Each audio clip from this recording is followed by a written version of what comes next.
都會。如果一個好肥胖嘅人咧，佢已經係注重自己嘅生活同埋飲食，但係都唔係好有效果。咁喺呢個時候，藥物有幾多幫助咧？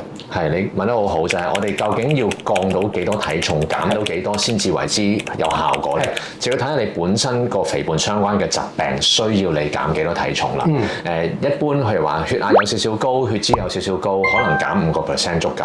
但係多啲人可能係有脂肪肝啊，甚至有糖尿病啊、睡眠窒息等等咧，個體重可能要降到10至15%以上先足夠嘅。